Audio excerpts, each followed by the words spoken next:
Sugianto. Ada perlu apa Pak kesini? Karena ada keluhan di tubuh ini ya, ada sedikit keluhan lah ya, karena mungkin ya udah tua itu, jadi saya disuruh dokter untuk konsultasi pada ahli gizi di rumah sakit ini. Ya. Boleh saya lihat Pak surat rujukannya dan data-datanya?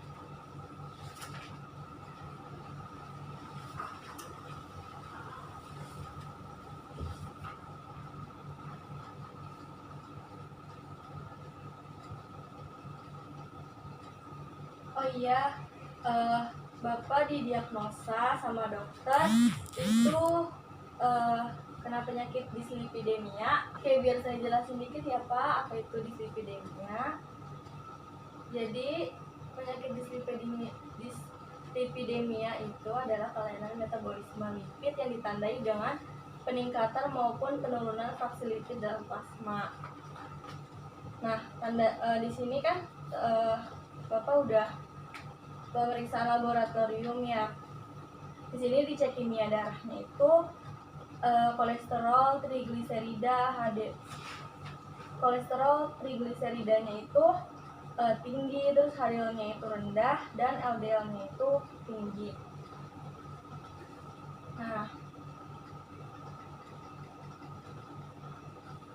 oleh karena itu tujuan konseling gizi pada hari ini adalah mendiskusikan perubahan pola makan mengikuti anjuran makanan untuk mencegah dan mengatasi dislipidemianya.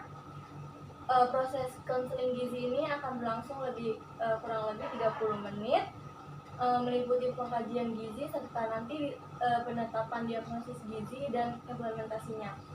Saya berharap Bapak bersedia untuk bekerja sama untuk keberhasilan proses konseling ini. Apakah Bapak bersedia? Ya, siap.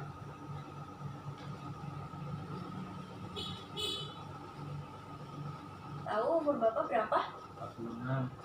46 tahun. Kalau saya boleh tahu, aktivitas sehari-hari Bapak itu apa? Sebagai pekerja atau wirausaha? Saya sebagai pekerja suatu perusahaan. Karyawan ya Pak? Iya, karyawan perusahaan. Dari data lab yang Bapak berikan, kalau dilihat dari fisik, tinggi badan Bapak di sini 160 cm, terus berat badannya itu 61,5 kg.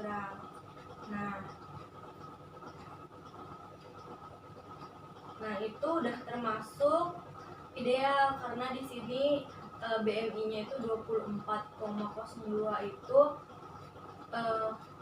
sudah normal gitu. Jadi alhamdulillah Bapak nggak kegemukan, Bapak juga nggak kekurangan gizi gitu. Apa Bapak udah tahu penyakit dislipidemia itu apa? Belum. Oh belum. Oke Pak. Selanjutnya saya akan membagikan leaflet untuk media konsultasinya. Dibaca ya Pak.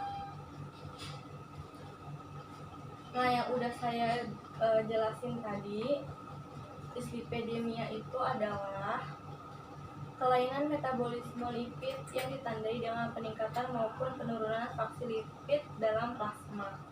Jadi lipid itu apa sih? Lipid itu lemak yang ada di dalam tubuh kita gitu. Secara umum lemak itu di tubuh kita terdiri menjadi dua. Yang pertama itu kolesterol. Nah kolesterol ini terletak di lemak yang berada dalam sirkulasi darah. Nah kolesterol juga dibagi jadi dua lagi. Yang pertama kolesterol jahat yang atau LDL.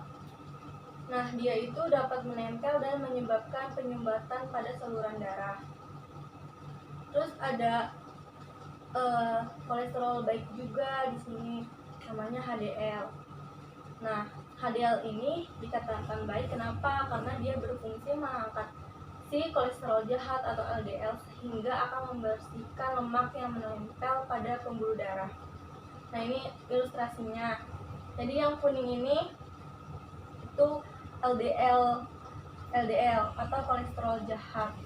Nah, terus yang hijau ini yang good HDL atau HDL atau kolesterol baik gitu.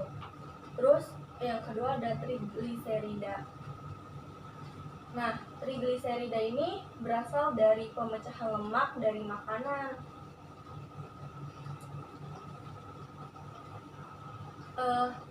Di sini kan hasil labnya itu yang tinggi itu kolesterol sama trigliserida. Nah, peningkatan trigliserida ini akan menambah resiko terjadinya penyakit jantung dan stroke gitu. Nah, gimana sih bisa terjadinya dislipidemia ini? Jadi terjadinya itu kelainan metabolisme lemak darah ditandai oleh kenaikan kadar kolesterol atau kenaikan kadar trigliserida, atau dua-duanya juga bisa. Nah, kalau di bapak ini bapak trigliseridanya naik, terus kolesterolnya juga naik.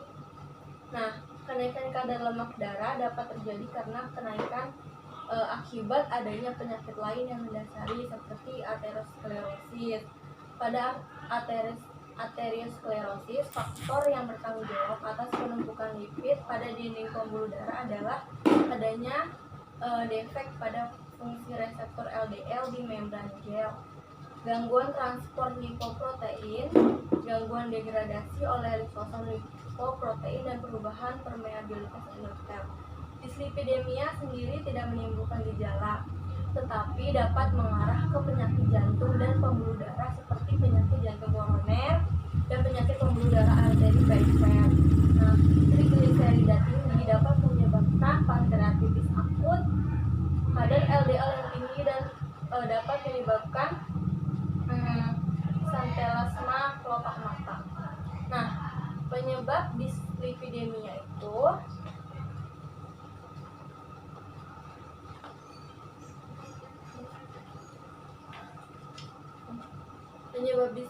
itu dibagi jadi dua.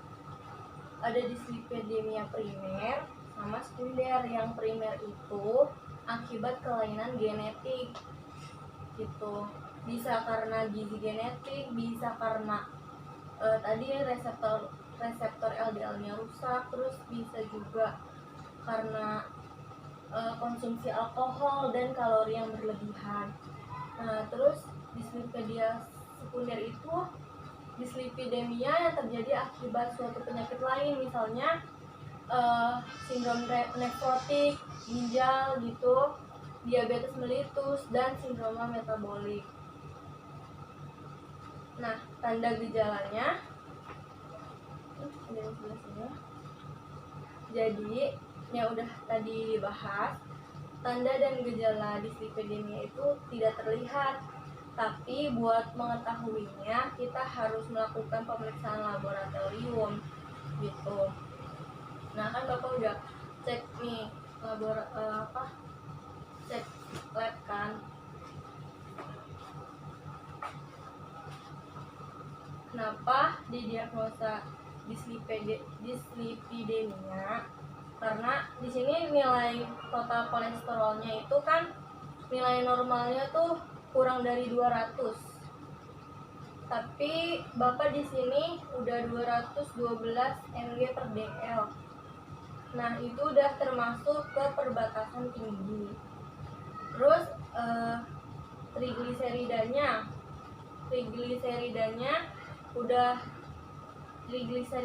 normalnya itu 150 mg per dl. Di sini bapak 174 mg per dl. Nah, itu udah ke perbatasan tinggi juga.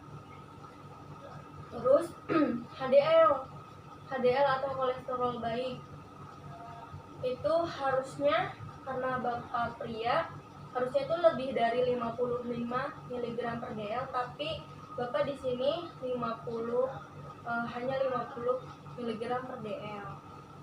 Nah, LDL-nya atau kolesterol jahatnya di sini nilai normalnya itu kurang dari 100 mg per dl, tapi bapak di sini hasilnya 127 mg per dl. Jadi dari kolesterol, trigliserida, HDL dan LDL-nya itu melebihi batas normal gitu. Jadi Bapak bisa didiagnosa kena penyakit dislipidemia. Tapi Bapak tenang aja, itu bisa diatasi asal dari kemauan sendiri. Nah, jadi kan ada penyebabnya nih. Dislipidemia itu ada penyebabnya. Yang pertama karena faktor jenis kelamin. Nah, banyak penelitian yang mengatakan bahwa pria itu lebih mudah terkena dislipidemia karena pria itu punya hormon testosteron. Nah, hormon testosteron ini dapat mempercepat timbulnya aterosklerosis itu karena wanita hormonnya estrogen, jadi dia punya efek perlindungan buat terhadap aterosklerosis. Terus faktor usia.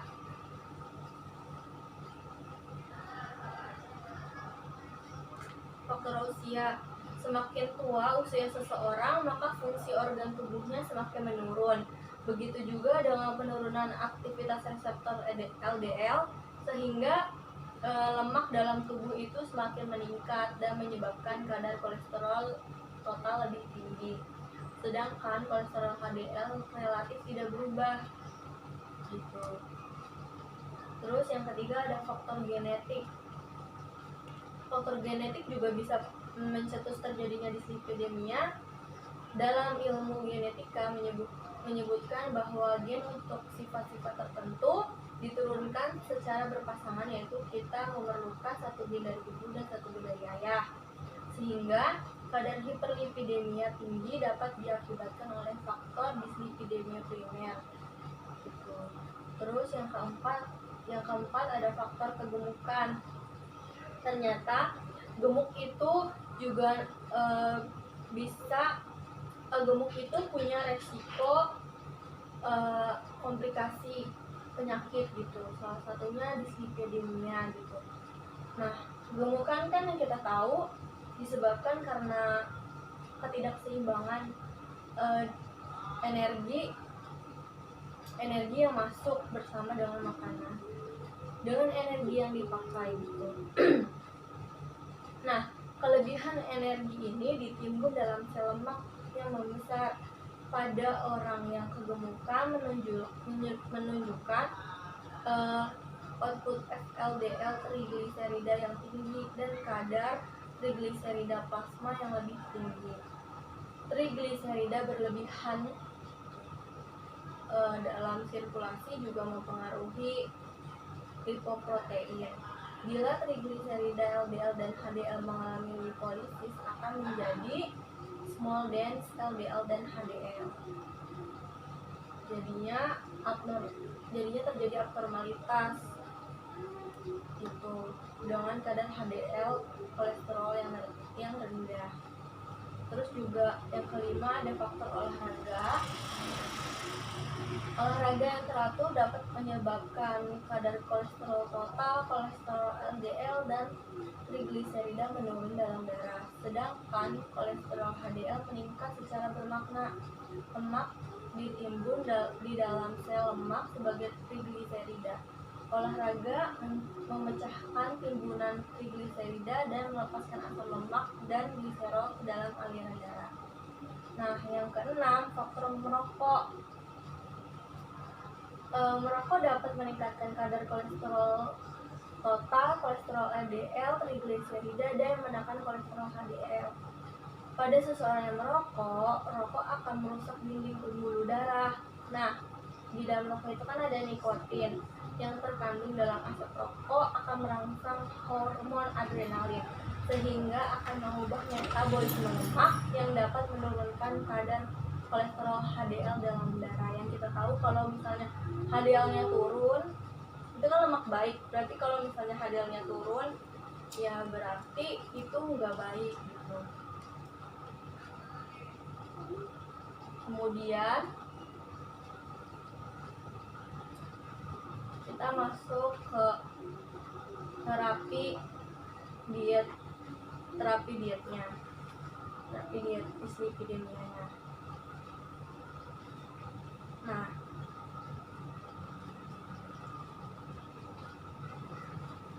untuk terapi diet dislipidemianya itu energi sesuai dengan kebutuhan. Nah, proteinnya itu 10-20% dari total energi, lemaknya itu 25-35% dari total energi. Nah, di sini ada lemak jenuhnya dan transnya itu kurang dari 7%, lemak tak jenuh gandanya maksimal 10%, dan lemak tak jenuh tunggal maksimal 20%. Karbohidratnya 50-60% dari total energi. Konsumsi bahan makanan yang mengandung kolesterol kurang dari 200 mg, seratnya tinggi 25-30 gram per hari, terus ditambah sumber antioksidan stanol tumbuhan atau sterol 2 gram per hari, vitamin dan mineral cukup, khususnya asam folat, vitamin B6 dan vitamin B12. Terus aktivitas fisiknya juga jangan lupa, disarankan meliputi program latihan yang mencakup setidaknya 30 menit aktivitas fisik dengan intensitas sedang. Nah, frekuensinya itu seminggu 4-6 kali.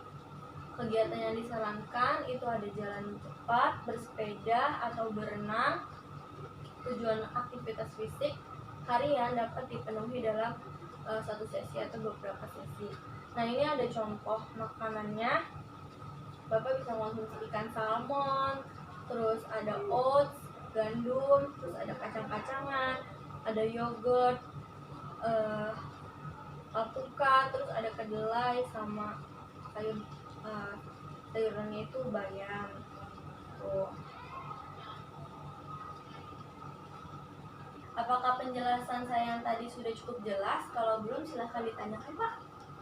Saya mau tanya nih, Bu. Iya. Ini apa ada beberapa obat yang kira-kira bisa menurunkan kadar kolesterol atau zat lainnya yang kira-kira untuk mengurangi atau menyetabilkan itu? Oh, seperti itu ya, Pak. Saran dari saya, daripada Bapak mengkonsumsi obat yang berbahan dasarnya itu kimia, mendingan Bapak mengikuti syarat diet dislipidemia dengan mengonsumsi makanan. Di sini sudah saya jelaskan tadi, Bapak harus mengurangi mengonsumsi lemak gitu, goreng-gorengan kayak gitu, Bapak harus hindari gitu. Terus habis itu Bapak juga harus makan yang tinggi serat gitu. Terus jangan lupa konsumsi vitamin dan mineral cukup, khususnya asam folat atau B9, vitamin B6 dan vitamin B12. Nah, terus oh ya, sebelumnya saya mau tanya, Bapak sekarang sedang merokok? Ya, ngerokok, masih rokok. Oh, biasanya merokok satu hari berapa bungkus, Pak, atau berapa batang? 12 batang. Satu hari 12 batang. Nah, saran saya juga, karena yang tadi udah saya jelasin kan, merokok itu dapat menyebabkan resiko trigliseridanya naik atau kolesterolnya naik. Nah, makanya anjuran berikutnya adalah Bapak harus mengurangi merokok. Lebih bagus lagi kalau Bapak berhenti merokok gitu, Pak. Iya. Selanjutnya saya akan mendata recall makanan Bapak dimulai dari 24 jam kebelakangan. Dimulai dari makan pagi dulu atau sarapan. Menunya apa, Pak? Nasi uduk. Nasi uduk. Lauknya mihun, orek, gorengan, bakwan. Bakwannya berapa biji? 2. 2 biji. Oke. Terus abis makan nasi uduk, Bapak makan apa lagi? Nggak makan apa-apa. Nggak makan apa-apa.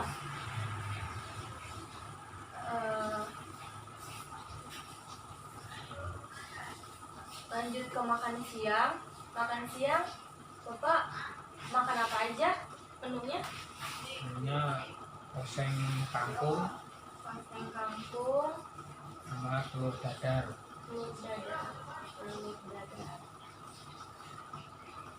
sama apa lagi? Kerupuk Kerupuk. Kerupuknya berapa biji? 1. Habis makan siang, oh ya minumnya Ya air putih air putih. sama teh manis. Air putih dan teh manis.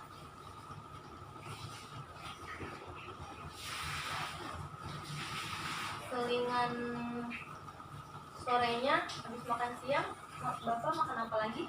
Gorengan Gorengan berapa biji? itu tadi tempenya 2, Tempe 2, tahunya 2, tahunya 2, sama singkong goreng 1. singkong goreng 1,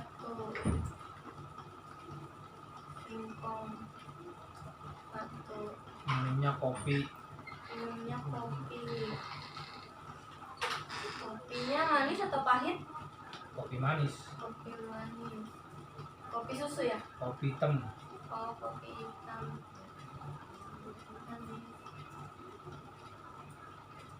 Makan malamnya apa? Itu apa, sayur terong Sayur terong. Terus sama dadar juga. ada dadar. Minumnya air putih. Putih. Air putih. Habis itu makan apa lagi, Pak? Makan kacang. Kacang. Berapa biji tuh, Pak, kira-kira? Kacang itu kacang tanah, itu kacang tanah. Oh, kacang tanah. Berapa biji kira-kira? Kira-kira ya 20 bijian. 20 biji. Udah habis itu makan apa lagi? Sampai sekarang belum. Belum makan. Belum makan apa lagi? Oke. Kesimpulan dari hasil recall Bapak selama 1 hari ini, di sini Bapak kebanyakan mengkonsumsi makanan yang mengandung lemak. Yang udah kita tahu, kalau misalnya kita mengkonsumsi banyak makan lemak itu dapat meningkatkan risiko terkena kolesterol, trigliseridanya naik, LDL-nya naik, dan bisa mengakibatkan kena penyakit dislipidemia. Gitu. Saya kira penjelasan saya cukup sekian. Apakah Bapak sudah cukup jelas? Kalau belum jelas, Bapak boleh tanya lagi. Udah cukup jelas sih. Oh iya, terima kasih ya Pak. Dan semoga Bapak bisa menjalankan apa yang sudah saya sarankan tadi. Ya, terima kasih Bu atas penjelasan dan sarannya. Mudah-mudahan bisa bermanfaat bagi saya dan kita semua, diberi kesehatan. Terima kasih Pak. Ya.